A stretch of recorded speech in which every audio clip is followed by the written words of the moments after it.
Open Your Eyes is brought to you by the Belize Bank. Our country, your bank.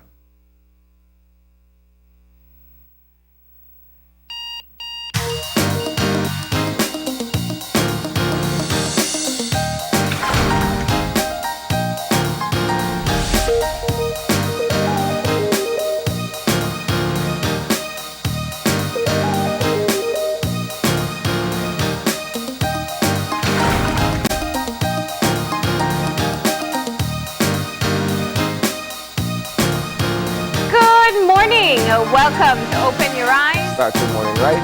I'm Marlene Cuellar. I'm Asana Cayetano. And thank you for joining us this morning. It is a Tuesday morning. We're all shaking off the long weekend, which was well enjoyed.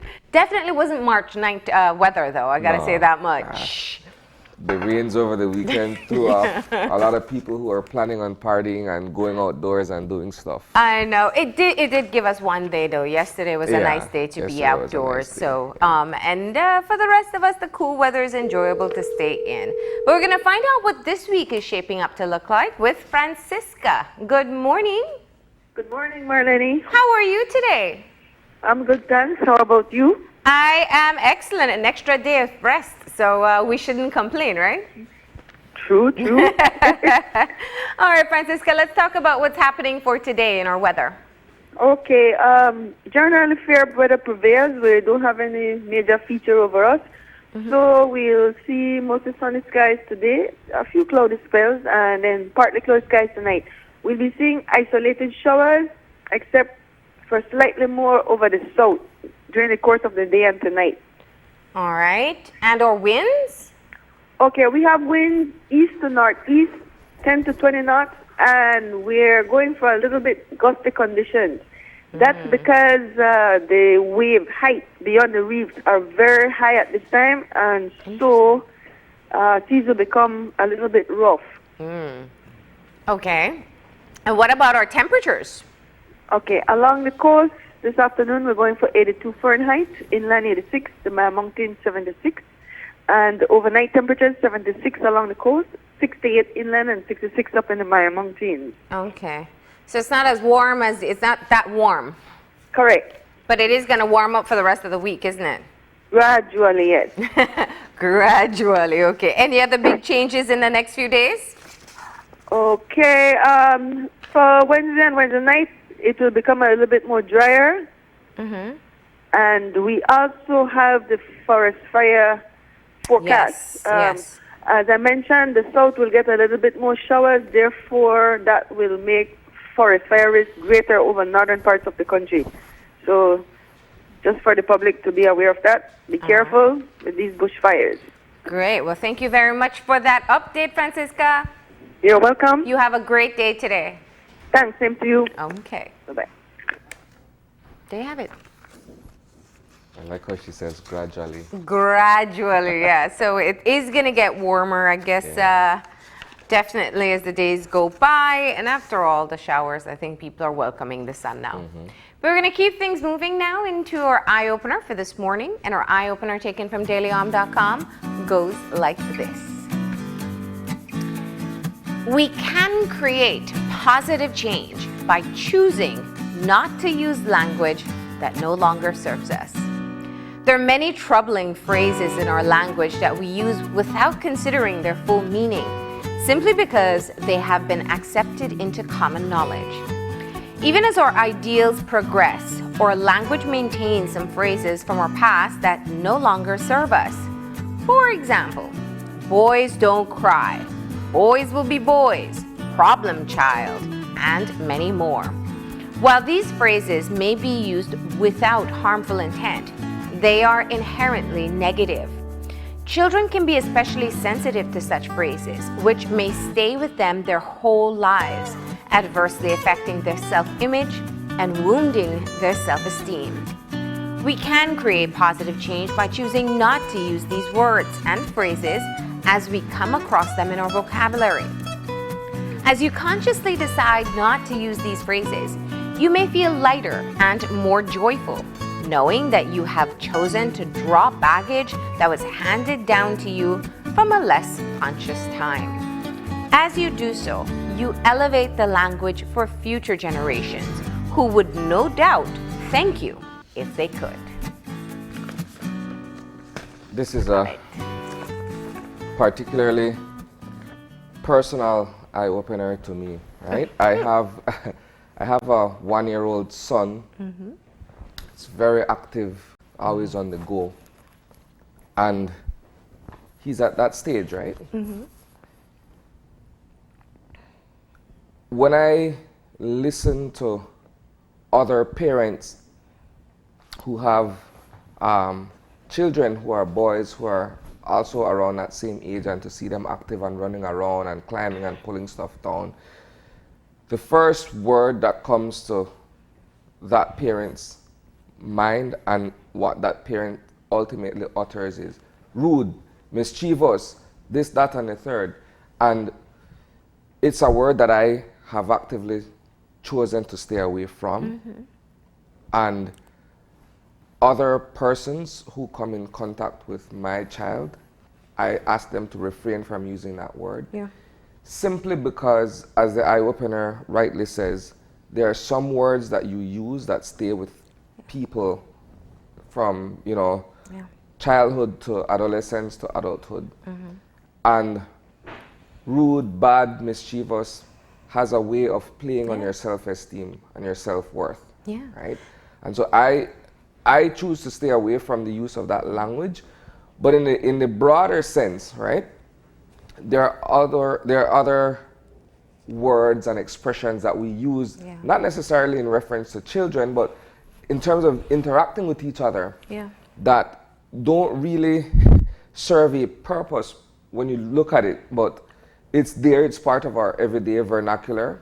And so when you sit down and think about it, well, perhaps there are certain things I don't have to say to you in a certain manner because it doesn't add or take away from what our interaction is. Perhaps without measuring what the impact of that expression would be on you. I think the key part of the eye-opener is the very end, where it says that basically we're only continuing practices that we saw and that our parents saw. So there's no guilt to be laid to say, well, your parents were terrible to you for introducing these types of terminologies or these words or these descriptions. But it's just that we know better now. We've had enough time where scientists have been studying the brain and looking at development and doing longitudinal studies over years to see the impact of many different things. So we just know better now, and I think that's the difference. It doesn't make anybody from the past not having wanted the best for you. They're only doing what they knew to be right.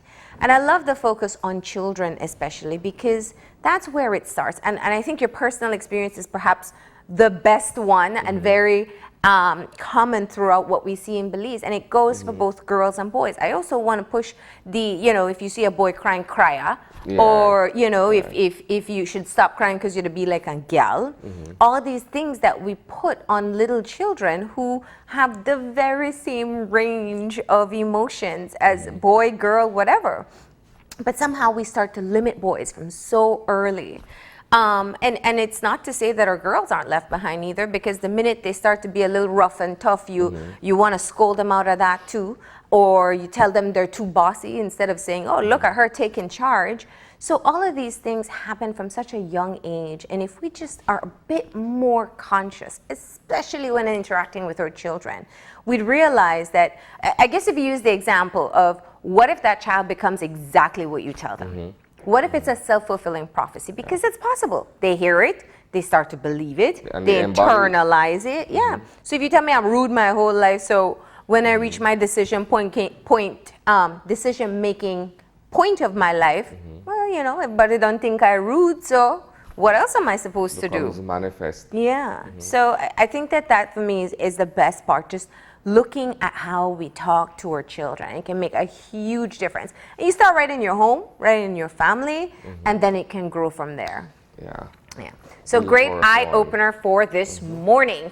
But it is a Tuesday morning, and as I said, we are fresh off a long weekend, and we got to catch up with some of the big news from last week and some of the things we're looking forward to in the week ahead. So let's shift gears now to our Eye on the News.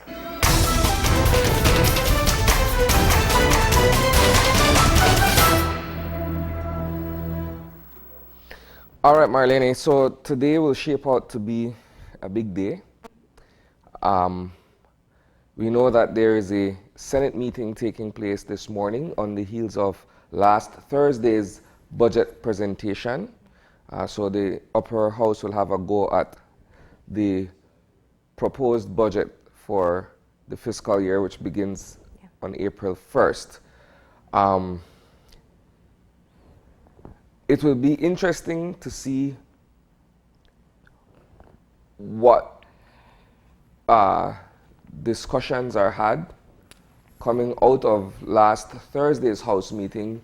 You would recall that the opposition had put on the floor a motion for a vote of no confidence, which was struck down in the end. However, there was a robust debate that followed the tabling of that motion. And it kind of felt like the budget debate, where you have persons who get up and make their presentations and go at length on all the socio-economic ills and problems that plague our little country of Belize. So it will be interesting to see what, if any, discussion is had along those lines in the upper house today. We also note, however, that today will be the first appearance of the new UDP senator who replaces former Senator Steve Duncan. So that's the new senator will make her debut, in a manner of speaking, today. Following the Senate meeting this morning, it is expected that there will be a press brief in respect of the investigation into the tragic helicopter crash the week before. I know when I interviewed the Attorney General and the Minister of National Security last week, he had mentioned that immediately following today's Senate meeting, a press brief will be convened in which the results of the investigation will be shared with the public. Last week was a very difficult week in the sense that there were 4 funerals in succession for the fallen airmen from that particular crash. And everyone is trying to find closure. The individual families who are directly affected by this harrowing incident, as well as the Belize Defense Force and the wider Belizean populace, want to understand what actually happened that ended in the aircraft falling out of the sky. So we hope to have answers this afternoon once that press brief has been called. The other thing, tomorrow, the Belize City Council is also hosting a press brief in which it will be presenting its audited financials. And tomorrow's brief precedes another press brief that will be held on the 16th of March, in which the City Council will also be floating its municipal bond. So there are a number of things to look forward to coming out of last week and going into this week as well. And I just want to quickly acknowledge that there has been a spike in violent crimes in Belize City.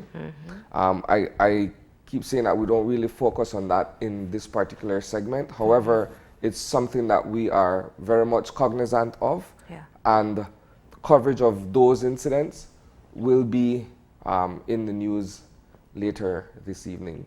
All right. So that's the summary of some of the stories that we'll be following today and into the week ahead. Quite a bit that's taking place. And of course, you can tune into our newscast at 6:30 tonight to be able to get the full update. Right? So that's it for us with the Eye on the News.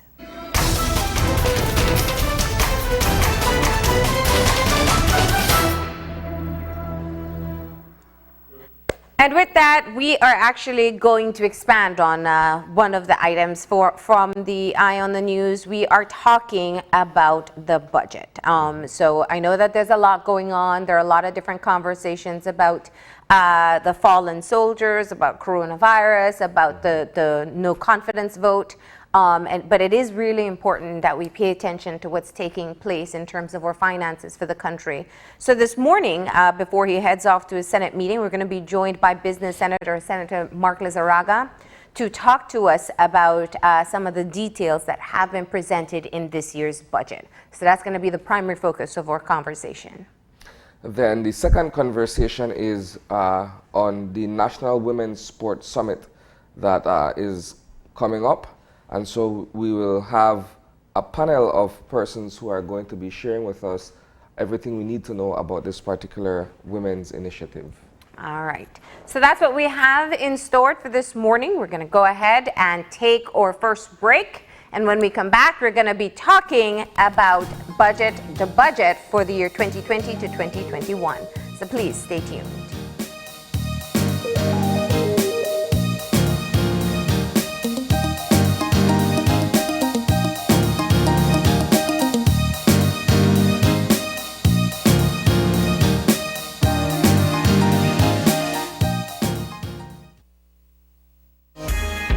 The Belize Bank introduces its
getting ready to start our conversation for today. This is going to be a two-part conversation. And we want to thank Senator Mark Lizarraga for joining us this morning. Of course, he's the senator representing the business sector. Good morning. Good morning, Senator. Both, and thanks for having me. And this is perhaps your forte in terms of looking at the numbers and the implications it can have. But let's start off with just your general impression of the latest budget that has been presented. More of the same. More of the same. It is, I could get long-winded on this, but in a nutshell, what we're seeing is overall, all departments came in at 10 million under spending, projected spending. But overall, we're spending $35 million more in this last fiscal year. And where did that increase in spending come from? One guess, Marlene. Where do you think it came from? Ministry of Works. Okay. $45 million over budget. So we had, if one were to follow the rules on how you expend money, we had urgent and unforeseen spendings in the Ministry of Works to the tune of $45 million last year. So in a nutshell, it's more of the same. Where I say where are the priorities, I looked at a lot of the different areas that have been cut, that spent less than were allocated. And under normal circumstances, that would be a good thing. But if you look at the essential areas in the budget that have been cut, and if we have time, Essential areas like? In health, in housing, in social services, Let me stick a pin here, not to be cynical or anything. It's just an honest question I'm about to ask you. You can be cynical. Did you expect anything different, though? I mean, none at all. If None this at all. seems to be This the has been a modus trend. operandi of the present administration, would you have expected anything to be different from what was presented last year or the year before? Something radically different? One would hope that it would have seen this realization that, look, we have to take care of the needs of our people. That's why you go to Belmopan, to take care of the needs of the people. There are a couple of reports that I would like to make reference to sometime in the show that shows us that we're failing in some basic things. Not my reports, but international reports and reports done in conjunction with the government of Belize. Jobs, for example. We have a severe issue with the creation of new jobs. We have a severe issue with the productivity of our workforce in this country, and international studies are showing that. So you look to see if the government is changing its focus and say, look, okay, maybe I could back off infrastructure a little bit, and maybe I could start making human spending or human capacity building or competitiveness building more of an issue than strictly this investment that's heavily lopsided towards infrastructure. And that more formula is not specifically- working because it has not lowered our taxes, it has not lowered the cost of living, it has not given us more housing, it has not given us better health care, it has not given us a more affordable education. You know what I'm saying? But here's the thing, right? When you, and this is just my observation, you're looking at two political parties that when they come into government have certain philosophies that they are strict with. So for instance, we're saying that this particular government focuses heavily on infrastructure, whereas the PUP government of the past spent more on human capacity building. But in a sense, those can be seen as extremes, because the happy medium would be that you have enough being invested in infrastructure and enough being invested in human capacity building, which would be an ideal. What would you respond to that? I think it has to be a balance. It can't be heavily lopsided on any one side, as we have seen. I mean, I think in many instances, if you'll allow me to just give you some brief examples, let's look at the medicine and technology section of the Ministry of Health, right? They had a budget approved of $21,500,000 they've expended $18,800,000. Last year we spent over $19 million. So that has been cut, it has gone down. Now, is it that our health services are so advanced? Is it that we're so well advanced in medicine? We're taking care of all our medicine needs, or laboratory testing and stuff. When you look at laboratory lab equipment, when we had a budgeted sum of only $26,000 for lab equipment, but yet we only spend $7,000. So, do we have enough lab equipment in this country? What is the reason that we're not spending or investing, right, in lab equipment to that tune? So, and there are many other examples. For example, spares for equipment. We budgeted $76,000 this year. Yeah, last year we spent $116,000. This year we budgeted $76,000 and only spent $46,000. Is it that we have enough spares for equipment in the hospitals? I don't think so, because when I talk to the medical people, that's not the impression that I get. When you look at medical supplies again, medical supplies and medicines and stuff, they budgeted $17 million, we only spent $15 million. There was a $2 million cut. So why? One has to question, have we really covered all the needs? And then there are other areas where you can see, for example, the hypocrisy in this budget. Because if you look at the Ministry of Human Development, Social Transformation, in 2019-2020, we spent $400,000 on what they call poverty alleviation. We budgeted, $400,000. This coming year is an election year, right? You know how much we budgeted this year for that? $2.5 million. You know how much we budget for the following year? $500,000. So you go from 400 to 2.5 in an election year, down back to 500. Does that mean we'll eliminate poverty in 1 year? In the election what accounts for the boost in just this year? And what accounts for that tremendous multiplier? Yeah. You see what I'm saying? Yeah. Right? And there are other examples like that. When you look at the See, and I think that what you raised is perhaps a critical point, because it can be used as a counter argument in terms of balancing out all the infrastructure investment. I want to step back to that for a second, because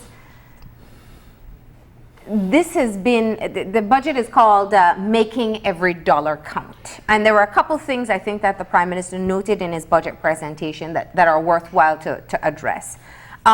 So he clearly says that he knows that the international agencies would like to push the nation in a different direction, but that his budget will address the needs of the people. And how is that done? No new taxes, public wages are maintained, increments will be met, pensions will be met, and of course, the very large, heavy investment. And I always have a challenge with saying infrastructure, because infrastructure can mean many things. It can mean housing projects, water projects, but it's roads. It's roads that we're talking about. That's the primary basis of where the money is going. Yeah, I agree. So, in looking at what... And it's going to be increased in this budget year. Yes. It's going to be increased in this budget year. Now, the argument can be that good roads allow for good passage or easier passage for, agricultural products. So, in other words, for your sugar that wants to head south, they'll love the coastal road. There is no disputing the fact that you have to have good roads in a country. Yes. But do you have to have highways to nowhere when you have a hospital that's being occupied by raccoons? Do you have to have a road to nowhere when you have rats in one of the major hospitals in our country, infestation? Do you have to have that type of infrastructure development at the cost of the other infrastructure that more directly impacts your humans? Okay. Let me ask Right? a question here without So coming yes, off. the vehicles in the country are better off. Transportation is easier, right? We have good roads. Yes, there's no disputing that. But what happened to our people? What happened to the quality and the effect of our largest investment, which is in education, and the jobs that we should be creating for those people that we're educating? So what about the argument that infrastructure work or building roads, let's be more specific, offers new jobs in a community? Yes, it does, short term, while the project is going on, undoubtedly. But are they sustainable? Can we sustain this? No. We continue to say that. If you look at the amount of money, for example, Hold on, Senator, hold on. Let me interject quickly here. But you have to give me a chance for answer when Marlene can't now. Look, if we're saying based on the construction of new roads, right, and you're saying roads that go to nowhere, I think we're talking about the Caracol Road in that instance, right? Well, no, But the if we're secondary saying- road on the boom to 8 Mile. Yeah, the airport. Airport But link, thank you. The point that I'm getting at, however, is that perhaps with the creation of new thoroughfares, you have expansion of communities, which in a sense is part of development, is it not? That can be argued as well. It can be argued as well. But I'm saying to you that one has to question priorities. And whether there's a saying that says, while the grass they grow, the house is starved. Are our people's basic needs being taken care of now? Our business is growing. Tax income will show that. Okay? If you look at the numbers, it doesn't back up that trickle-down effect that you're talking about. It just does not. I wanted to touch briefly on two reports, if you would allow me to, and just briefly, this first one I'm going to quote from is the IMF report, recent IMF report, and it says that we continue to run current account deficits. In other words, we stay to borrow, right? That's basically what it means. That we're spending more than we're making, and we have to meet that shortfall from borrowing. Okay, we had 7.9 in 18 as a percentage of GDP. That gap, 7.7 in 17. In 19 we had 4.5%, and this 2020 we have 6% of GDP. So it means we continue to follow the same path. In other words, there's no change. We're living beyond our means. It says a primary surplus. In other words, we're supposed to have, when you look at your income and your taxes that first round, look, we're supposed to go and leave surplus. We had targeted, actually we had promised our bondholders that we're going to run a 2% primary surplus. And if we never hit that 2% primary surplus, they could do a recall. They could call and call a demand on the bonds. I don't know if anybody is remembering that. I'm going to remind them of that fact. But we continue to do the same thing, live off borrowed money, and that is not sustainable. They warn as well of what they call external risks, which would impact tourism. That sound familiar now? Right? Natural disasters, to which Belize remains highly vulnerable. Elevated crime rates pose risks to growth and competitiveness. Crime rates affect us. We've spoken about that before. Reputational risks from potential financial misuse of the international financial services sector. Okay? And governance concerns. That sound familiar? Okay? Could weaken investor confidence and renew pressure on correspondent banking. That's another big issue. It says an intensification of structural reforms could further raise investment income and employment. This is to quote them. So that's why the business community and the unions and the NGO community has come together and said, look, for make we address the issues, we have to address some core reform issues. That's one point. But that's why I started by saying that the Prime Minister was very clear in being, my word, dismissive of what the international financial institutions are suggesting. Well, and it's always been strange argued. that the Prime Minister quotes them, but it's always been argued sides with that, them that when he wants to. agencies like IMF, perhaps, they don't necessarily look at the human interest of a country, but more of the overall economic factors. Look, again, It's amazing how they listen to advice and quote these international national institutions. Somebody in the house said, oh, they're coming to us and they want to lend us money, right? So it's amazing how they use them when they want and ignore them when they want. Yeah. It's a matter of convenience. Yes, Right? but let me not only depend on the international organizations. Let me quote you briefly from this document that's called Belize Key Jobs Challenges. And it was done in consultation with the Ministry of Labor, Human Development, Government Belize, Statistical Institute of Belize, and the World Bank. And it says Belize labor force has been growing faster than the economy, causing average labor productivity to fall. It means basically we're not employing all the people, we're not putting them to use, and we're not to get a certain throughput that we should out of them. It says job-rich growth will come from productivity gains within sectors, not from structural change.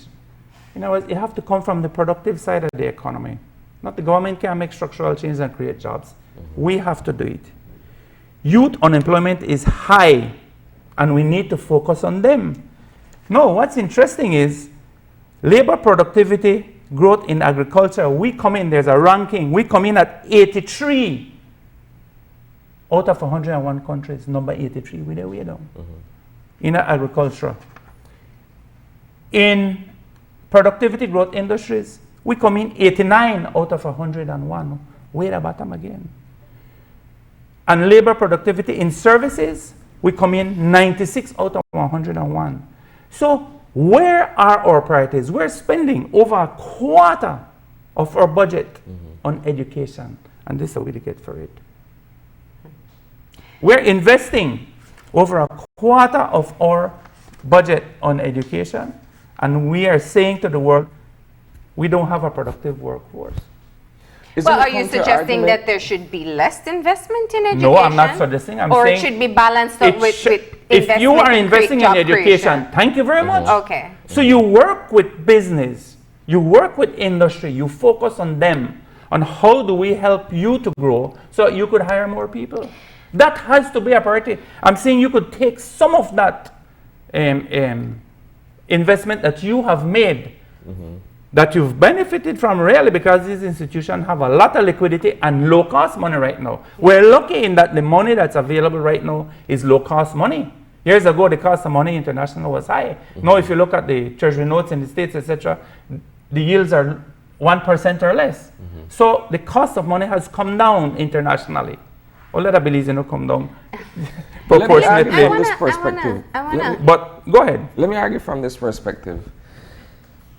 One would say, well, it's not incumbent on government solely to be the one to create new jobs. It would be driven primarily by the But that's business not what we're sector. saying. That's not what we're saying. I know that's not what you're saying. But I'll tell you what. It's the government that has been primarily employing. Why do I say that? And the thing is, this government don't even know how much employees they have. The Prime Minister in his presentation says we have 14,000 public service, but yet if you go to this book, it shows you over 16,000 an ad. The Prime Minister is underreporting in his budget speech. But the government, 20%, so he don't know that we have 20% more. We know that. There are too many people. Because the government has become service. the employer of last resort. People can't find jobs, so you go to your area rep, say, what, and then they get a job for them in government. That's not the ideal. Our government is too big and we're too unproductive. Government is too unproductive. And so we, as a whole country. But so how much? We have to invest in research and development. We have to invest in new technology. We have to invest in working with companies. When you look at the amount of money that's being invested in the private sector in this thing, it's a farce too. Right? After all these years, they still give lip service to this type of development. Their whole thing is centered around infrastructure.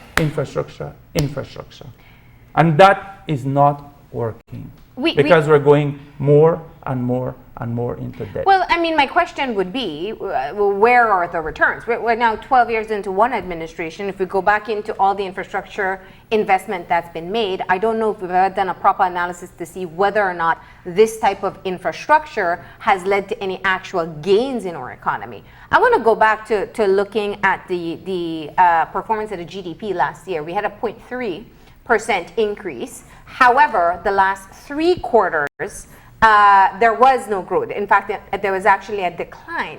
Now, we had a conversation with the Statistical Institute of Belize. I'm going to get to that. And I asked them the very same question. Now, textbook, 2 consecutive quarters means we're in a recession. However, their explanation is that there are other factors that come into play, looking at banking issues and a number of other indicators. So we're not quite there yet. However, looking ahead, the expected drought, the impact of the new global outbreak, and other issues as well, we are not necessarily gearing ourselves up to be able to see any improvement within the near future. Is this budget creating any space for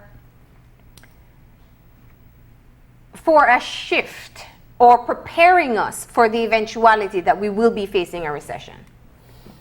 I have not completed exhaustively my review of this budget, to be honest with you. I've done some preliminary review.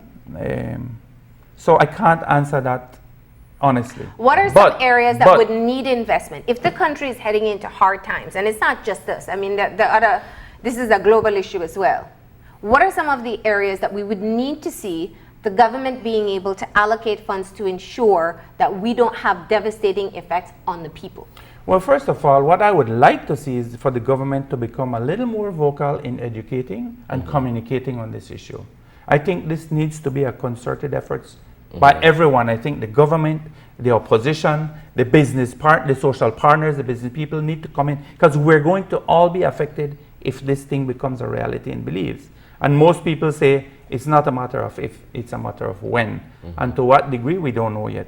Hopefully the measures that we'll put into place will be able to afford us a low impact and not a high impact. You're talking the new coronavirus. Right, the new coronavirus, of course. Now, I haven't looked at the budget in any significant way or deep enough to tell you if allocations have been made for that. But what I can say, just to provide some clarity there, last Wednesday, I believe it was, Tuesday or Wednesday, the Ministry of Health held a press brief in Belmopan where the Minister of Health himself, coming out of last Tuesday's cabinet meeting it was, that $1 million has been earmarked to deal with the coronavirus outbreak, should there be one in Belize, right? That's just from the Ministry of Health, you're saying? Yeah. So, but the question is, if $1 million is, while we have no reported cases yet, the question remains, is $1 million sufficient to be able to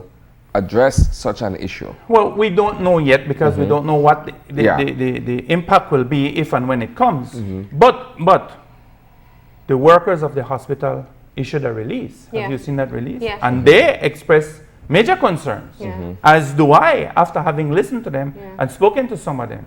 And in other words, do we have a facility? Let's say we need to have lots of people quarantined. Let's put worst case scenario. Do we want those people to be quarantined, or do we want those people to even be attended to in our national referral hospital, where all the other major cases of illnesses, etc., are referred to? No, I would say no. Do we have a space allocated for quarantining these people if we have masks? Have we made provisions?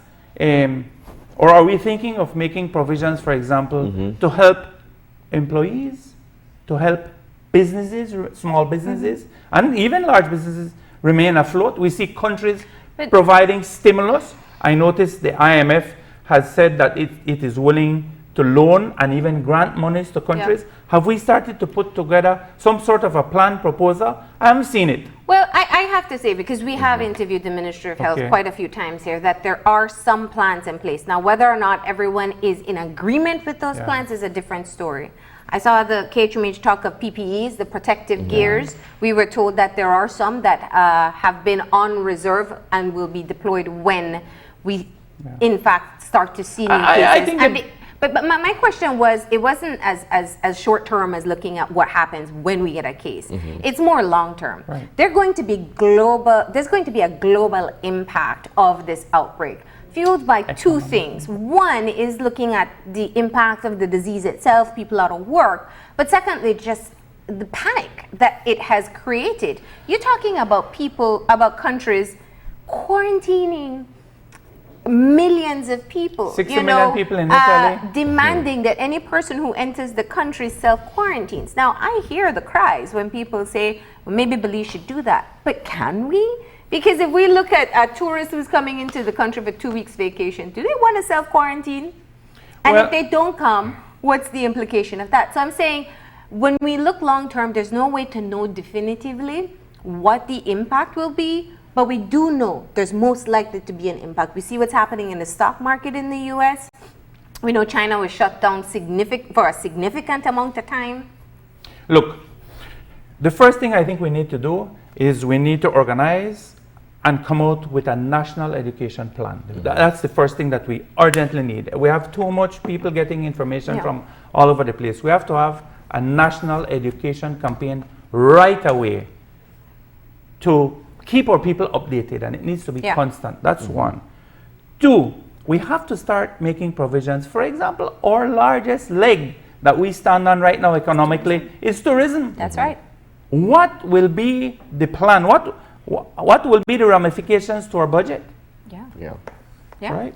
What will be the ramifications to our budget if we have a major impact on the tourism sector? Because the budget is What will be- created with an assumption of the amount of money you're going to collect. Look, what will be the impact, for example, if our healthcare workers, and they've threatened it in their notice, decide that I'm not going to be working in the hospital because I'm afraid that I will get sick, I don't feel safe, you haven't done enough to protect me and my family, right? I don't have insurance, I don't have a whole host of things, I don't feel safe in this environment. So there are a lot of issues that we should have started to talk about long ago and plan. Now maybe some of it is being done, I don't know, but we need to start hearing from whosoever are making these plans. We need to hear from the Prime Minister.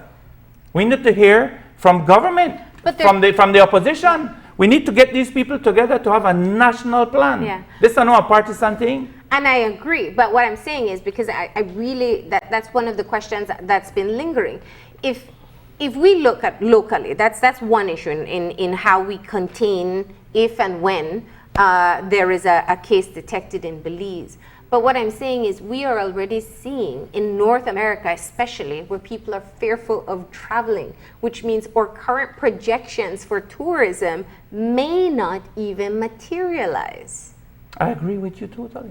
I agree with you It doesn't, totally. I mean, we could have no So- cases, but if nobody wants to get on a plane because they're scared of who's coughing next Yeah. to them, I mean, rightly so.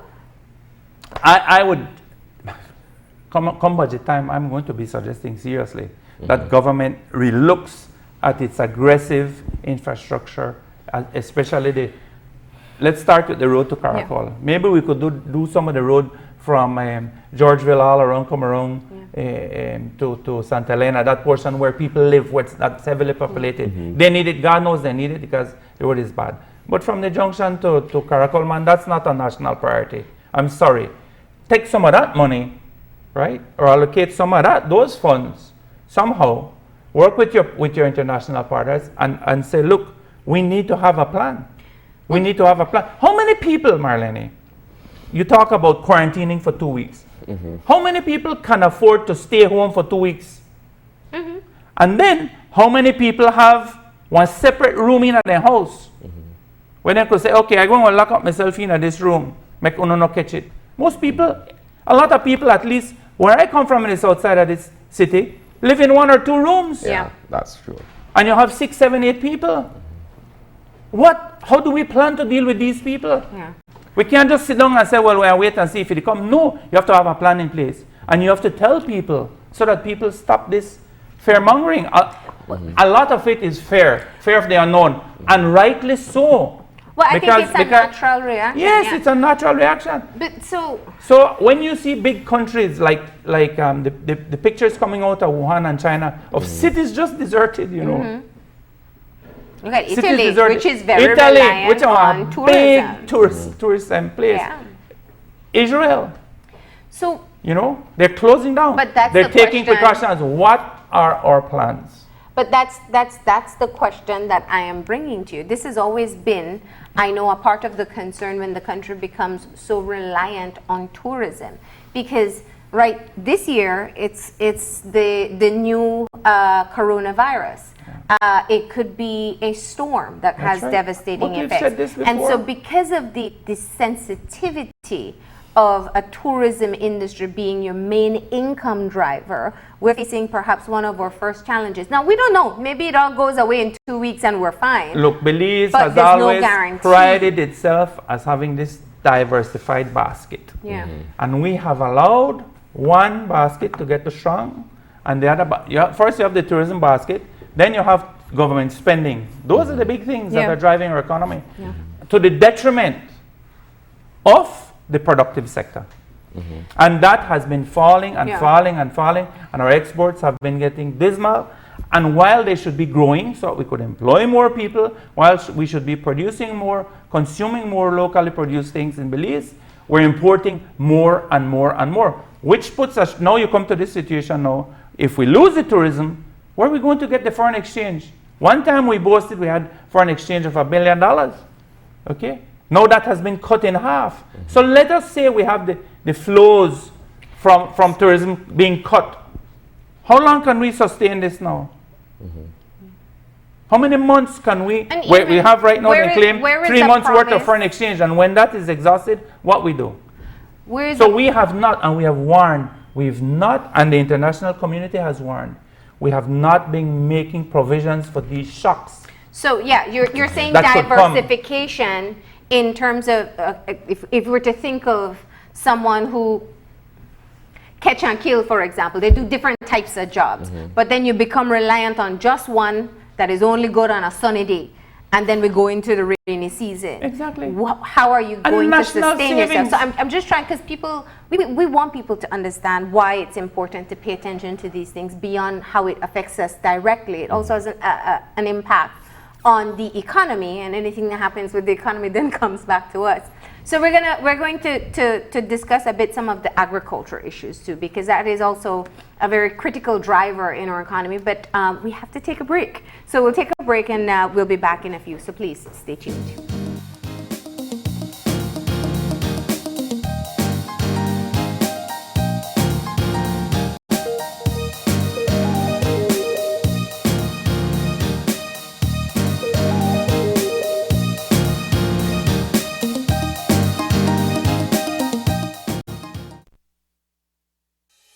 With over 100 years of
And welcome back to the second part of our discussion this morning with Senator Mark Lizarraga on the 2020-2021 budget. You were asking me about. Well, I wanted to talk about agriculture because we also. I think you want to talk about national security. No, I do want to find out some of the interest. Yeah. Let's look at national security. Wait, let me go back to agriculture because it continues in the path. So we talked about looking at potential challenges that may come in the tourism sector because of the global outbreak. But one of the definite areas where we'll see challenges is in the agricultural sector because we are predicted for another extended drought. We saw the devastating effects of last year. Talk to me about what's being projected currently, investments made in agriculture, as far as you have seen so far. Well, there are a few bright spots in agriculture. Yeah. I understand we're having a new soursop industry growing with big acreages. I understand we have a couple of plants being put in for coconut export and stuff like that. But we still don't have enough diversification in agriculture. And the main things have been taking a hit. Sugar has been doing a little better because, I mean, the volume of sugar coming out of Belize, when you compile it now, it's gone up some. But our main stays, the bananas and the citrus example, we lost papayas. Bananas and citrus still, I believe, need more of collaboration and strategy planning, serious planning, and even support. And I dare say even the word subsidy. Right? I know that's not a good thing to say, but we have to think long term. How strategic are these industries as foreign exchange earners and as employment machines for our country? So we need to start having serious conversations, man. Maybe some of that low-cost money that's available on the international market now could have been funneled in. You know, it's the same conversation I had with the Musa administration. I remember clearly when we got their first tranche of big money from Taiwan, we had a meeting with the Prime Minister at the chamber. We said, Prime Minister, take some of this cheap money and put it towards industry. Take some and put it to housing, but funnel some of it towards industry so that we could create the jobs for the people to be able to afford to pay back for their homes. Of course, that wasn't done. All was put into housing. But I'm saying no, we need to start thinking like this as partners in development. The government can't think that it can continue to drive this economy through infrastructural development only. That's a farce. It's putting us into debt, unsustainable debt, and we're not prepared for these shocks that could come around. We're not prepared for the social shocks, the health shocks, the natural disaster shocks, the economic shocks. We're not prepared. We don't have no savings as a country because we live hand to mouth, right? So, and you want to bring that down to people's homes? I mean, how many of us can live for 2 or 3 weeks if our economy is affected seriously and we have to self-quarantine, for example? You know, who's going to pay for it? How will businesses absorb that cost if I have to be closed? What are the plans? Does Social Security have enough money for cover that kind of eventuality? Will the government be subsidizing businesses as other people are saying, that other countries are saying that they'll do? We have to have the discourse. We have to hit the pause button on infrastructure. Come together and say, look, this is how we plan to handle this. And I know something what the government just won't dictate. It has to be true partnership. In time of crisis, you have to have partnership and meaningful dialogue. Can we expand, however, beyond focusing primarily on the coronavirus and what its potential impact will be, to look at other aspects of the budget? What else can we look at? Perhaps there's national security, that is one. Well, let's look at national security quickly because you'd asked me about it. Last fiscal year, prior fiscal year, we spent $160 million on national security. This fiscal year, we spent $155 million. Okay? You know what our budget for next year is? $154 million. And I have to question whether when the Prime Minister get up and say we're making all the necessary investments, are we increasing investments in security, we're increasing investments in, where is that coming from? And we had the first intake this week Yeah. This Right. in weekend. 3 years. So, Additional expansion you of know, the police force, that you is. could hear people say a lot of things, but this is where it comes down to. At the Yeah. end of the day, this is where the rubber meet the road. So it's actually less Yes. Okay. We've budgeted less this year for, for security national security. than what we spent this year. while we've And been what we talking, spent the year before. while we've been talking about crime Right. day in, So has day out. crime in this country gone down? Is the crime situation better? The drug situation better? Our borders safer?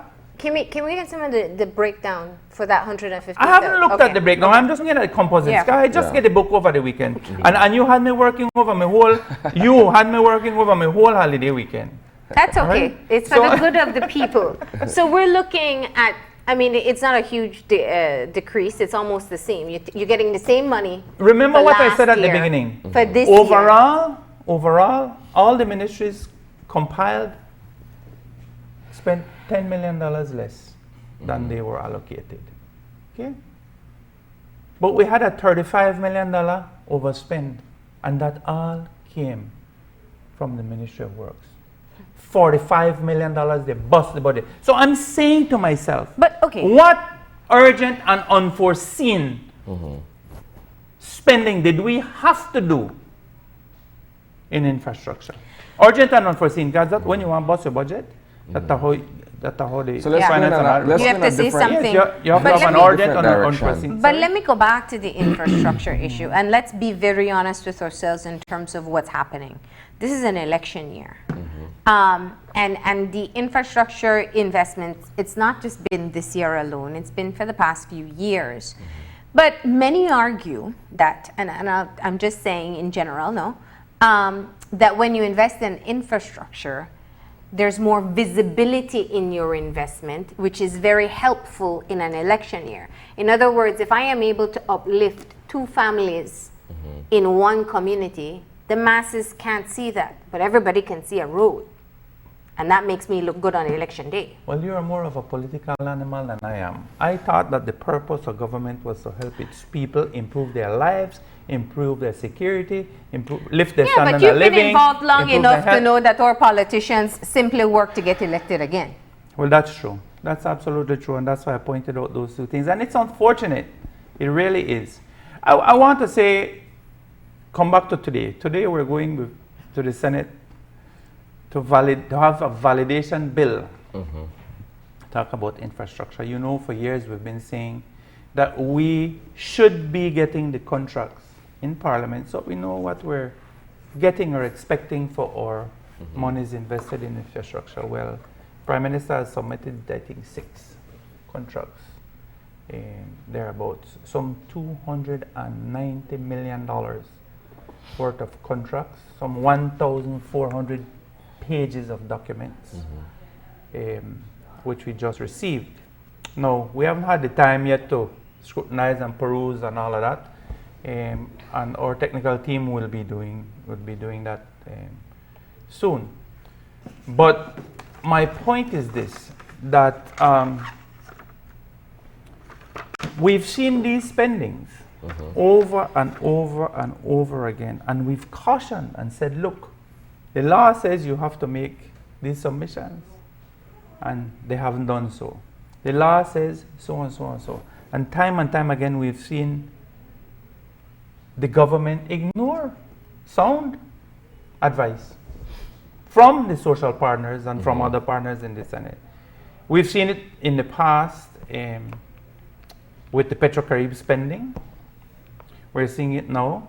The Contractor General had warned of this in all his reports since 2000 and whenever, 8, Yeah. I think. So we have a government here that is hell-bent on doing what it wants to do. And then when it gets itself in trouble because the international partners pressure, or because somebody pressure or threaten legal action, then they go to Parliament and they erase all their mistakes retroactively. So I'm hoping, because it is an election year, coming back to your point, that they will begin to see the error of their ways, Let me go in a different direction, though. and have meaningful change I'm going to hold my breath because we've been Is there expecting an that change. allocation for UNCAP this year? I haven't even seen that yet. Let's Yeah, go in a it's different true. direction here quickly. So you have BTL, you have BEL. Both are owned by the government and the people of Belize. Let's look at the performance 10 in years terms now of what since has been earned or what has been projected to be earned for us. In 2017, 2018, both of these companies, which by the way, we have invested in BTL alone, I think over $1 billion. BL, I don't know, it could be probably less than 200 million or something like that. I stand to be corrected. Anyhow, 2017, 2018, we had dividends from BTL and BL combined of some $16.9 million. This year, you know how much we had? $2.7 million. And you know how much we have projected for next year? $2.7 million. And the year after that, 2.8 and 2.8. We would have done better having this money. It's a 0.3% interest returns. I said it before, we'd have done better. They put this money in the credit unions, make them lend poor people at subsidized rates. We could have give people money at 1% for building houses where you know the bill. If you look at the Ministry of Housing, they had a budget of $100,000 for grants, and instead they give 3,000 and odd people grants. They work out to like $30 per housing grant. Please. It's laughable. We but- serious? Yeah. We serious? And then if you look at how much money we use to run that ministry, we spent $1.7 million this year for run a ministry that only had $100,000 in grants, in projects. Tell me if that's not a joke. But this year, housing assistance will be $2.5 million. Because it's an election year. Next Well, year, Well, it doesn't say that there, but what is the projection for next year? Back to 1 normal? million. So you've So- noted at least two spikes for this year, human development and housing, where they're both going up to 2.5 million. Human development is increasing their budget from 400,000 or 500,000 the year before to 2.5 this year. Next year back to 500,000. Right. Housing is going up from 100,000 to 2.5. to 2.5 and then down to and 1 then million. down to 1 million next year. Yeah. Actually, I misled you. Housing Okay. assistance Don't was do that. $3,500 this year. And it's going to 2.5 million. Wow. Okay? The other one was home improvement and grants. That was 100,000. Okay? And that's going to 190,000. Okay? So, I mean, What does that indicate to you? it just games as usual, you know, lip service, yeah, and politics, as you say. I mean, it's obvious. This ministry has been spending, we've been saying it for years, almost $2 million a year with very little or no project money. And then come an election year, you give it $2.5 million. You know? Are there any bright spots that you have seen so far? Something that looks promising that has been put forward in the budget? I haven't found anything that thus far. Oh. I'll be honest with you. I mean, we continue to project borrowing to balance our budget. This year, while we projected to borrow $132 million, we were short $132 million. We will actually end up borrowing $150 million. And next year, which is an election year, guess how much we're going to borrow? $100 million more than we had budgeted for this last fiscal year. We project a deficit of $232 million. Next year being for the municipal cycle, right? Next year being for 2020, 2021. This budget, No, yeah. we you propose said- to borrow $232 million to balance our budget. No, but you were saying earlier He next said year this being year, an as in election this year. financial year, will finish We just passed. Okay. Yeah. now, the end of this month. Yeah. Stand corrected. Yeah. So we budgeted for 132 this last financial year. Well, Yeah, Okay. which ends this month. Yeah, which we spent 150, projected to come in at 150. This new year, 2020-21, that's about to start, we're projecting we're going to have a shortfall at $232 million. Now here's You a see? question. And then after that, we're The Prime projecting. Minister on Thursday lauded this budget, and it is his final budget presentation. He's going out to the bank, isn't he? Yeah. What are your thoughts based on having now looked, even if it's from a cursory point of view, at this particular budget against what was celebrated, if I may, in the House on Thursday? Look, we continue to spend more than we budgeted for. We continue to borrow more than we budgeted for. And we continue to see our GDP falling. In a recession, that's a recipe for disaster. That's nothing to be proud of as far as I'm concerned, if you're in charge of the finances of this country. So But it's I buoyed wanted against to the fact that approach there's no new I wanted taxes. to approach the question differently, because the budget isn't final as yet. There is the budget debate coming up. Please, Marlene. I agree, but I am still saying people are listening, and we do have power in ourselves as well. The issue is, what can be done? So we're looking at 3/4 of decline. We're looking at the impacts of last year's drought, the impacts of this year's drought, whatever potential impact will be from the outbreak. We have a very large public wage bill. I don't think anybody would even dream of saying reducing or retrenchment, as we saw many, many years ago. So, in other words, what else can be done to improve the economy, or at least put it back on a better footing, given the raw materials that you have in front of you? Look, I think that the Chamber and the network of NGOs and the unions are on the right track. They've said that, look, we have to look at some serious fundamental flaws in our democracy. We have to deal with strengthening of our integrity commission. Too many times we see people go into public office and come out rich. We have to deal with the office of the contractor general so that we could have meaningful scrutiny of these contracts to make sure we get value for money, that we're getting the works that we're paying for. We have to have strengthening of the office of the attorney general and making them independent, and we're saying truly independent. First call on the budget, truly independent in every sense of the word, so that she could control movement and training of her staff, etc. Okay, no fair that lady spend a lot of time to try train people and then public service move them, or could put in who they want. We're saying that we have to have true independence of our law enforcement agencies. How many times we've seen our law enforcement agencies muzzled when it comes to taking action against people that have really broken the law? We know it. Okay? And we're saying the same thing with the Director of Public Prosecutions, the Financial Intelligence Unit, and the election management bodies. Okay? So until we can address these structural issues that we have, that politicians have taken advantage of, really, we're not going to see change. I'm hoping that this year, what can we do this year?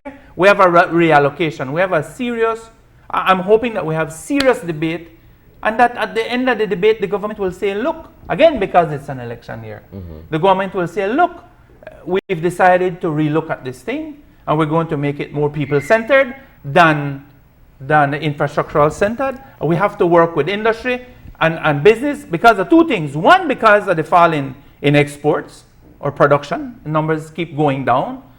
And two, because we could take a big hit if we have this coronavirus thing. And three, because that's what we should be doing to create employment, because we have a low productivity in our country due to the amount of people that can't find enough jobs. The great portion of which are women, by the way. Right? Great portion. This report. And while unemployment rates have declined, the bigger issue is underemployment. So we have people, because you're technically employed if you work 1 hour for the week. And the amount of productivity you get from the workforce. That as well. So I'm hoping that we have a true budget debate. And I was being cynical when you say the budget hasn't been passed yet. We all feel that way sometimes. Because I have not seen, since I've gone there, I lie, because I've seen it change. I've seen at the last minute another paper come in on a sheet of paper that allocated more. That I've seen. But I have not seen a paper that would come and say, when I spend less, or we're reallocating. I haven't seen that.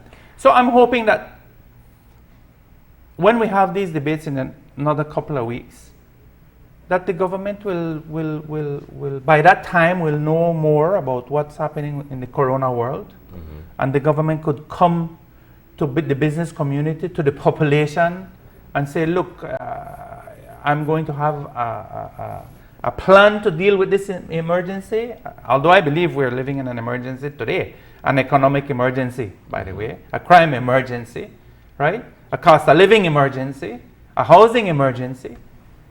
But when deal with this health-related emergency, and this is the plan, and this is the stimulus we have, Yeah. and this is how we plan to shore up businesses, this is how we plan to deal with any eventuality, and come to the people and say, this is what you have to do, and this is what we will do, to give people that security, that we're not in a panic mode and a mode where we don't know what's going to happen in our country, you know. Well, This is time for leadership to step up, you know. And I acknowledge your cynicism, because I think a lot of times people feel that way, but that's the purpose of these conversations, that we can all open our eyes to what is actually in the budget, what it means, where it may help us, where we perhaps need better focus, and that we can start those conversations as well. Senator Lizarraga, we always appreciate you taking the time to do your research and coming and having this conversation with us. You made me work over the weekend. That's all right. It's for the good of the people. Thank you very much, as always, for having me on the show. I appreciate it. All right. Thank you. We're going to go ahead and take a break. When we come back, we are in Women's Month, and we're going to be talking about a Women's Sports Summit. After the breaks, please stay tuned.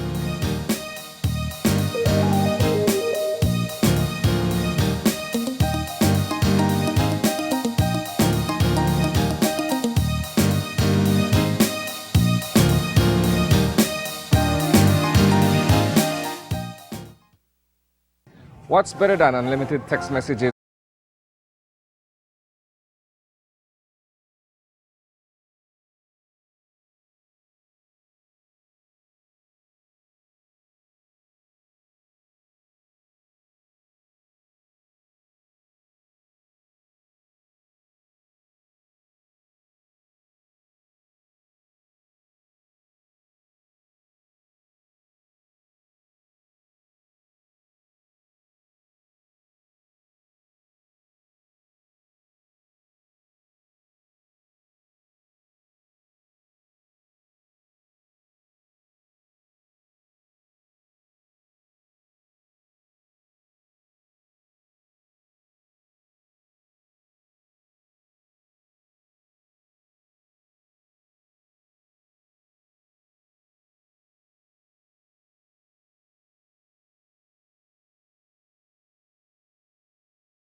And welcome back to the final segment of our show this morning. We have been joined on set by Kaya Katous. She is the Deputy National Sports Coordinator for the National Sports Council. We have Dr. Jen Jacobs, Professor at Northern Illinois University. Good morning. And we have Emma Baumert. She's also a student at NIU. Good morning, ladies. We're discussing the National Women's Sports Summit 2020. What are we looking at? Let's start with you, Kaya. Definitely. Good morning. Good morning. Good. So the BAE Summit, BAE is short for Belizeans Advocating for Equity. And it's not the first time these people are here in Belize. And this time around, we're playing more in the ball court of advocating for women and girls in sport. So it's a topic that has been widely discussed, and it's now time to, start putting things in action. Well, you've been one of the forefront activists in this department, having been one of the handful now of female cyclists. And you've taken a very firm stance over the years in maintaining that women are not treated equally, especially in cycling. With the support of the university and approaching this event, what are your hopes? Well, obviously to get more girls involved in sports. Yeah.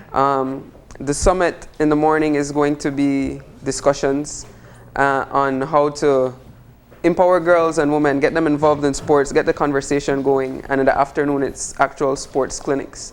Okay. And bringing in primary school girls and giving them, or hopefully at the end of it, they're interested in sport.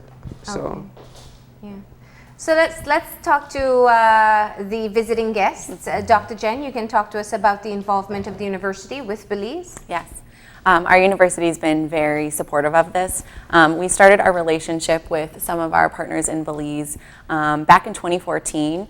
We received a grant from the U.S. Department of State, and so our government supports using sport to foster social change and improve relationships between the U.S. and different countries. Yeah.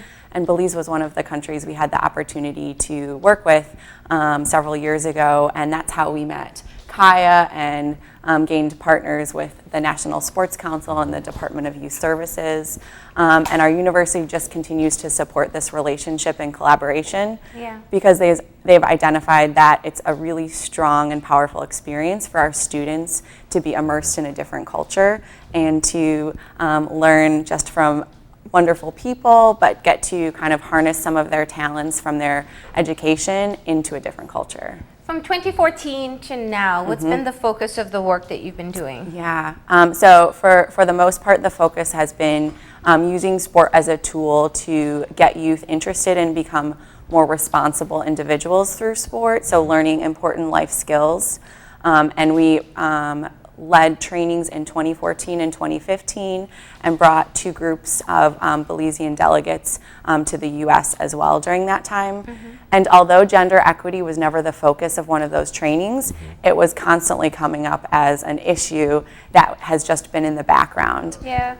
And so we're really excited that finally we get to kind of focus and showcase that we recognize that support is needed, and in a way of partnering with our partners here, we are able to kind of address that at the forefront. Yeah, so instead of just having it as a back burner issue, you're really just tackling it head on this time around. Precisely. Now, of course, there's a bit of cultural sensitivity, especially Yes. if you're coming from the United States and you're working with Belizean athletes. Yes. As much as you may know what's happening, it's a very delicate balance. Absolutely. Because you have resources that we just don't have access to. Sometimes you have kind of enough athletes to get the movement going, while it's just been a handful of people like Kaya. So how do you approach that with a collaborative effort? Yeah, a lot of our focus is on how to do more with less, and that you don't necessarily need lots of money and resources to tackle some of the social issues. these are the same types of issues that we deal with in our own society, and we have money and we're still not fixing things.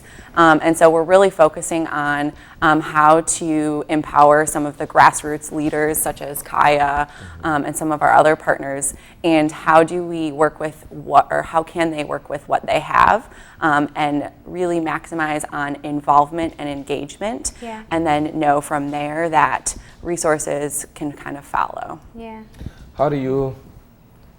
What is your particular role, Emma, and how do you find the experience so far in terms of dealing with these young persons?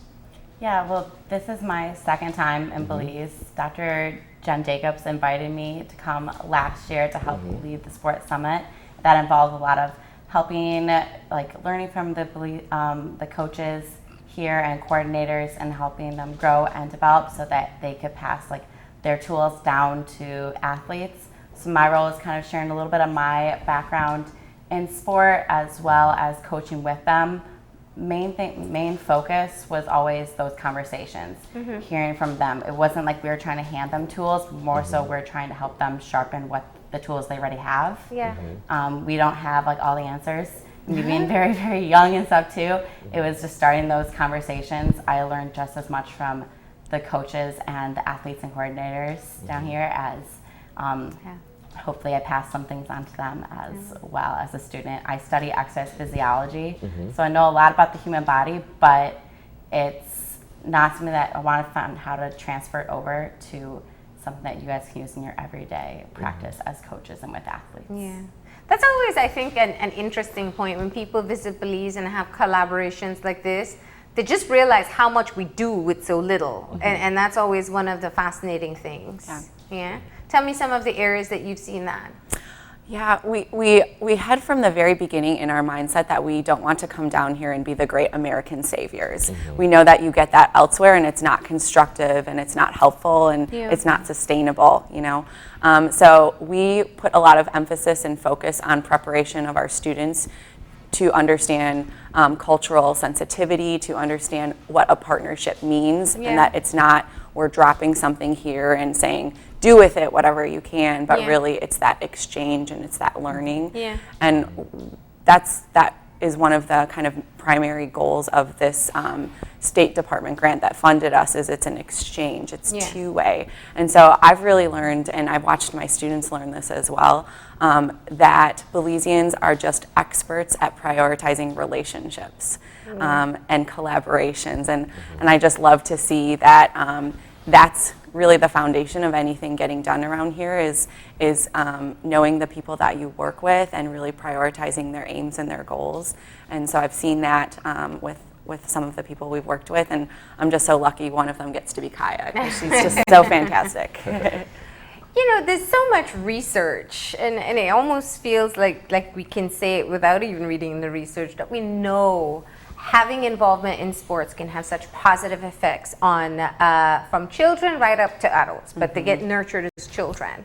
How has the summit been able to help to build, and I know at the Sports Council you work with your primary schools, programs and the competitions there, but how are we doing in terms of inculcating the practice within the schools and the younger generations, that they recognize sports is a means for better development for children and by extension the society? Well, getting into the schools has been one of our priority at the Sports Council. As opposed to just having tournaments, we have now started to go into the school and facilitate training programs. And it's not just sports program, but it's PE programs where it's a big difference, you know, physical education, just allowing them to be active, teaching them that living a healthier lifestyle is better, as opposed to just saying you're going to get involved in a particular sport, you know. With girls, oftentimes they don't find maybe football or basketball as interesting as they would find just being active, you know, running, jumping, skipping, just doing something that keeps them going. Oh, that's interesting. So you're working more with PE programs? Yes, we have started to. Okay. So it's not necessarily training for a sport the way we've seen before in the past? Definitely. And at the same time, we still have our competitions for the kids who are more sport inclined. Yeah. What's been your benefit in working along with the university over the years? Apart from the great relationships that we have built, I've learned a lot from them. I've been there since the inception of this program when it was called BYSC, which was Belize Youth Sport Coalition. And initially it was, they came to train the sports coordinators and the coaches here how to deal with kids. So working in the field of dealing with children at the Sports Council, you know, that was very beneficial for me. Yeah. And it has just continued to grow over the years. From where I have moved from a sports coordinator to, you know, being at the head of primary school sports in the country. Nice. Okay. And this year's focus, at least half the day, is going towards the equality in sports. What's the idea here? Is it just a safe space where people discuss the issue? Yeah, definitely a safe space, but I think the quote that's often in social media these days is that empowered women empower women.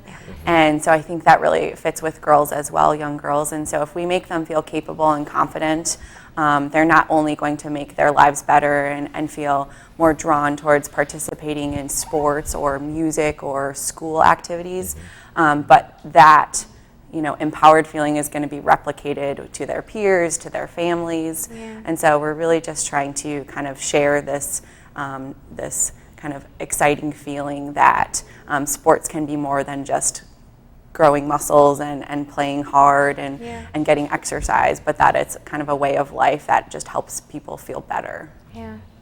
You know, you said it right before that while we do look at the United States as seeing as having more resources, we also see where the inequity is as well. And I think perhaps one of the most recent publicized cases was looking at the U.S. soccer team and how they had to put down their demands. But it took so much strength from them to really hold their own. Lessons like that, I think, are some. I mean, that's pretty much what Kaya had to do here in Belize, just on a smaller scale. Sure. But how do you come together and not feel, I guess, burdened by the fact that it's so insurmountable that here we are in 2020 still facing these issues as women? I mean, you put in as much time in your craft as any man does, but the recognition just is not the same. Do you tell me, as a student athlete? I do competitions, and you see the inequality when you go to different sports. You hear from different athletes as well, with females having to, you know, you hustle harder, or maybe you play more, you win more matches or games, and you don't get the same recognition as the males do, because maybe you don't lift as heavy as them, or you don't play as hard, or the sport's not as like tough or competitive. But it's just the way you can see the challenge as an opportunity to continue to grow, and it's our opportunity as females to keep coming together and have the support of some males as well that are advocating for females, which is very, very important here. And we can keep coming together and see this as an opportunity to bridge this gap, bridge this divide in gender inequity issues. And it's an opportunity for us to grow, because females are strong inside out, and I think that we can keep bridging this gap, whether it's in Belize, the United States, it's universal.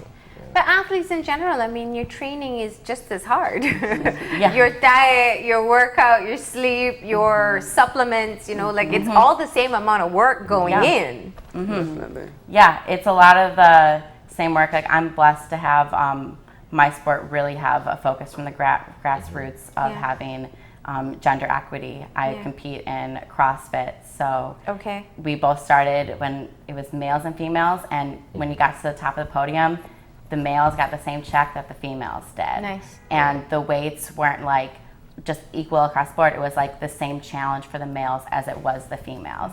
We know we worked just as hard to get on the podium as the males did, and we were recognized for that in sport. But I'm very aware that it was a newer sport. Well, I was going to say, CrossFit is relatively new. So it's amazing to see, like, wow, maybe the newer sports are gonna not be this like male dominated issues where we have like the gender inequalities. But maybe we're on the right path somewhere, but that's a newer sport. So let's go back to the sports that so many girls are playing. What are in the PE classes? What are in our schools? What with like football, basketball, volleyball, running, cycling. Go to all those sports that started so long ago by males for males. Then females came in and said, I want to rock this too. This sounds like fun. And then we get monsters like Kaya out there. How can we kind of take 5 steps back and go to the beginning of the problem with those sports and then fix it? So what's the plan at this summit? What's on the agenda? We have sessions that are really focused on problem solving. So hearing, voices of different kind of professions and backgrounds. What do you see as the issues, and what has worked and what has not worked? And we feel like the more kind of harnessing of action we can get, the more inspired people will feel to work together. In some of the earlier trainings we did in 2014 and 2015, we brought, I think it was around over 30 different organizations together, and it was amazing to see people who are working in like-minded organizations that hadn't talked to each other before and hadn't collaborated, and suddenly have this pathway for communication and for action. And so we hope to see some of that, where maybe somebody from the Football Federation can collaborate with somebody from a volleyball club and say, wow, we kind of have the same goals in mind. Maybe we have a different ball we're playing with, but can we share some resources? Can we share some of our strategies for success and see if that can prompt some action? And who's invited? At the start of the summit tomorrow, we have a panel discussion. Okay. And some of our panelists are females who are also involved in sport or involved in making sport happen. For example, we have Mrs. Candice Morrison. She is the director of Special Olympics Belize. She studied physical education in Cuba, and she is a past track and field star. We have Miss Katie Vaughn, who is an ex-volleyball national team player and also a track star in her days at college in the US. We also have a couple of guys on the panel who are interested or who have made a sound in assisting women in sports. For example, Tariq Kano, who is a cyclist and who has been by my side advocating for women in sports, as well as Jahid Smith, who is also a past sports star. So you have a panel discussion, and then? And then, well, in the mornings, it's for the rest of the week, we have the summit where we have different people from different organizations, the Department of Youth Services, National Sports Council, the different sporting federations. We have send out invitation, and it is also an open event for anyone who wishes to attend. And we will just be discussing, how could we empower more women and girls in sport and get the ball rolling and create different action plans as to how we can. In the afternoon, we have the sports clinics, where we have invited all the primary schools in Belize City to send 10 of their female students to, not the girls who are necessarily already involved in sport, but girls who are interested. And the aim of the sports clinic is to boost their interest in whatever sport it may be. Sports vary from dance to hardcore, like soccer, basketball, volleyball. So, it's just really getting them active, like we said. Okay, you can start up a junior CrossFit in Belize if you want, Well, for our warm-ups, Let's go. that's what we really are going to focus on. We're going to get all the girls together, because I think it's really important to focus on like that strong is beautiful and what strength looks like. How does each girl define what strength means to them? Maybe it's like strength internally, maybe it's fighting for equity, maybe it's having big arms. Like, what does strength mean to them, and empower them that way? And maybe strength is being a leader, or just having the girls during recess go out and like, hey, I'm gonna go pick up the ball and play with the boys today, like who's coming with me, or joining a new sport that scares them a little bit. I think that's a huge part that we're gonna focus on in the beginning to get them all warmed up, and then we're gonna go show them different sports. Are we seeing a change?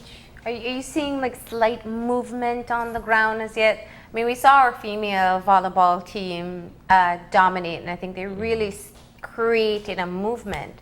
But is it just a one-off thing, or are we starting to see change? I think, especially in the sport of volleyball, we are starting to see change. And if we're going to be calling names, I think we have to give a big shout out to Miss Lupita Juan, Yes. who has definitely. Who refuses to come on camera and talk to us. We've asked her many times, but it does show where investment, because Exactly. that was a foundational issue. They started as babies. Those Yeah. very same girls on that Yes. team.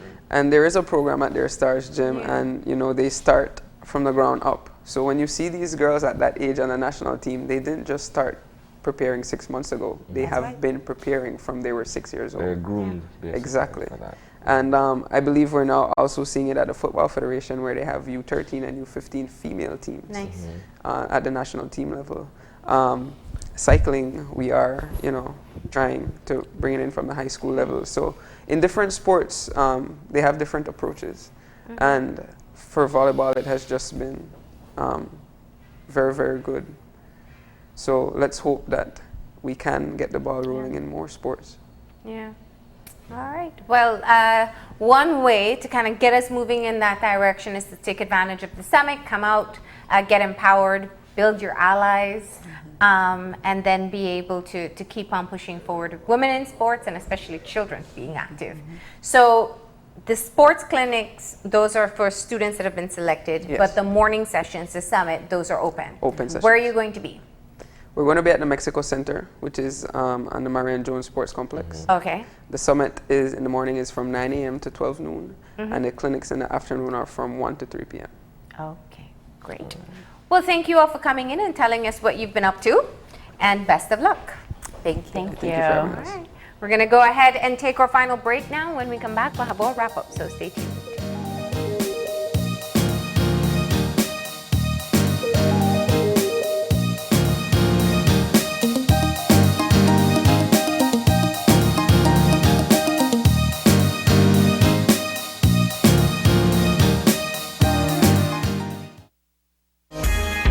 The Belize Bank introduces its mortgage loan promotion for first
course, just to wrap up the show, there's a whole lot happening today. We do want to encourage you to tune in to Channel 5 later on this evening at 6:30 when you bring you the news. We'll have the latest from the Senate meeting today, the press conference of national security on last week's BDF plane crash, and we also know that the destruction of the drugs from that drug bust will take place today as well. So a very busy day ahead. Don't miss all the details tonight in our newscast. In the meantime, though, if you want to contact us here, send us an email at oye@channel5belize.com. Drop me a line at marlene_oye@channel5belize.com. Find us on Facebook at Open Your Eyes BZ and on Instagram at OYEBelize. And remember to tune in tomorrow morning at 6:30 when you open your eyes. Start your morning right. Until then, keep your eyes, your mind, And your heart's open. We'll see you soon. Enjoy your day, Belize.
Open Your Eyes was brought to you by the Belize Bank.